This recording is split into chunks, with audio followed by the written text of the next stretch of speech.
إن تنصروا الله ينصركم ويثبت أقدامكم. بسم الله الرحمن الرحيم. السلام عليكم ورحمة الله وبركاته.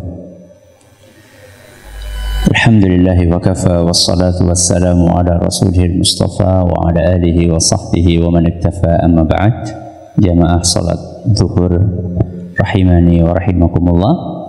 Kali ini kita akan memasuki hadis yang kedua yang dibawakan oleh Imam Bukhari dalam kitab beliau Al-Adabul Mufrad tentang berbakti kepada kedua orang tua. Hadis ini berbunyi an Abdullah bin Umar radhiyallahu anhuma qala, dari Abdullah ibnu Umar, semoga Allah meridhai beliau berdua, ridha Rabbi fi ridhal walid wa sakhatur Rabbi fi sakhatil walid. Artinya keridhaan Allah itu tergantung dari keridhaan orang tua, dan kemurkaan Allah itu tergantung dari kemurkaan kedua orang tua. Hadis ini menggambarkan betapa dahsyatnya efek keridhaan atau kemarahan orang tua kepada anaknya. Ketika orang tua sudah ridho kepada anaknya, maka efeknya Allah pun akan ridho kepada anak tersebut. Tapi sebaliknya, ketika orang tua sudah marah kepada anaknya, maka Allah pun akan marah kepada anak tersebut. Ini menggambarkan betapa besarnya hak orang tua atas anaknya. Kita menyaksikan di zaman ini betapa sering anak yang memicu marahnya orang tua.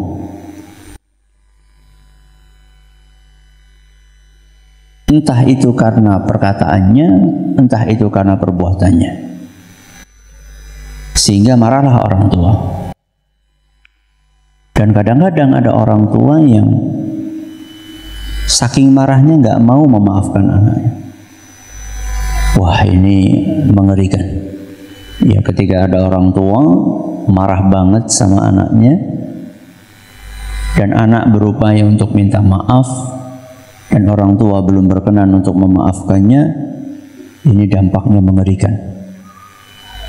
Karena selama orang tua marah kepada anak tersebut, maka Allah pun akan marah kepada dia. Akibatnya urusan anak tersebut akan susah. Ya, entah itu urusan terkait dengan pekerjaan dia, atau terkait dengan rumah tangga dia, atau terkait dengan pendidikan anak-anaknya. Sekali Allah marah kepada orang tersebut, maka bisa berakibat kepada sulitnya seluruh urusan orang tersebut. Ustaz, gimana kalau misalnya orang tua marah kepada kita karena kita nggak mau beli togel, Ustaz? Jadi bapak nyuruh beli apa? Togel. Terus kita nggak mau karena kita tahu itu adalah judi, dan judi hukumnya haram. Terus bapak marah, Ustaz. Apakah dalam kondisi seperti itu Allah juga marah kepada kita? Berikut. Ya atau tidak? Tidak. Kenapa tidak? Karena hadis yang ada di hadapan kita ini, yang dimaksud adalah ketika orang tua marah kepada anaknya karena anak ini tidak menjalankan sesuatu yang diperintahkan oleh orang tuanya, dan perintah itu tidak melanggar aturan agama. Ya, kalau misalnya orang tua memerintahkan sesuatu yang melanggar aturan agama, kemudian anak nggak mau, lantas orang tua marah, ini nggak apa-apa. Tidak berefek dan mengakibatkan Allah jadi marah kepada dia, tidak. Karena ketaatan kita kepada orang tua itu tidak bersifat mutlak. Berbeda dengan ketaatan kita kepada siapa? Allah. Berbeda dengan ketaatan kita kepada Rasulullah SAW. Kalau ketaatan kita kepada Allah mutlak, tidak bisa ditawar. Ketaatan kita kepada orang tua mutlak, nggak bisa ditawar. Ketaatan kita kepada Rasul SAW mutlak, nggak bisa ditawar. Tapi ketaatan kita kepada orang tua tergantung, nggak mutlak. Tapi apa? Tergantung. Tergantung apa yang disuruh sama orang tua. Kalau yang disuruh sama orang tua sesuatu yang melanggar agama, contoh nggak boleh sholat, nggak boleh apa? Sholat. Sholat 5 waktu ya, sholat fardu nggak boleh. Taat atau tidak? Tidak. Walaupun orang tua marah tidak apa-apa. Atau misalnya orang tua nyuruh kita untuk tidak puasa Ramadan, padahal kita mampu, padahal kita nggak sakit, nggak ada halangan apa-apa. Maka saat itu tidak taat tidak apa-apa. Orang tua marah tidak apa-apa.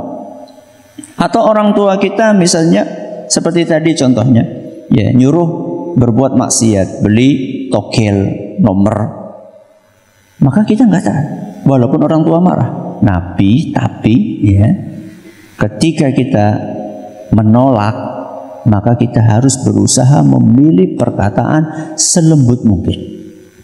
Ya, jadi bukan berarti kok kemudian kita menolak lantas kita mengeluarkan kata-kata yang kasar, enggak.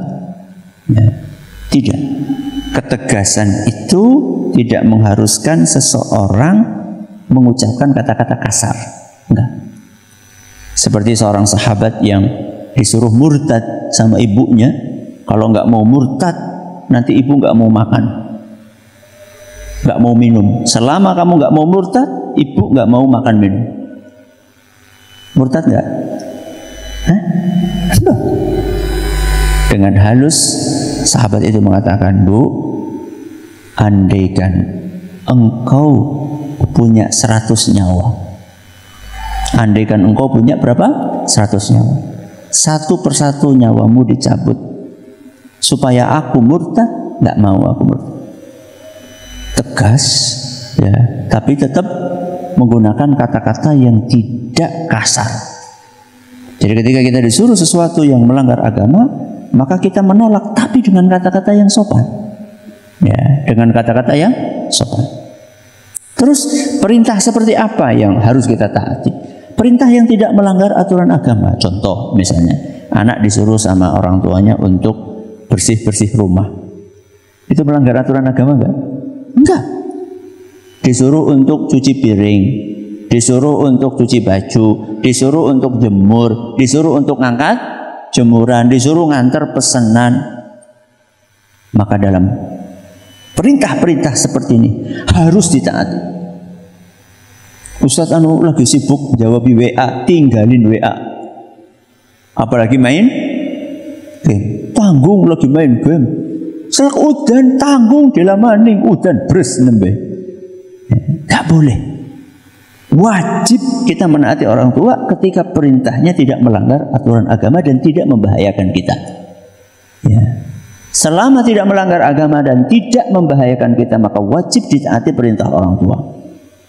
Kalau sampai orang tua marah gara-gara kita nggak segera berangkat ngantar pesanan karena kita sibuk dengan aktivitas yang lainnya, yang aktivitas itu bahkan mungkin tidak bermanfaat seperti main game, bermain dan seterusnya, maka lalu akibatnya orang tua marah, maka contoh yang seperti inilah yang akan mendatangkan kemarahan Allah Azza wa Jalla.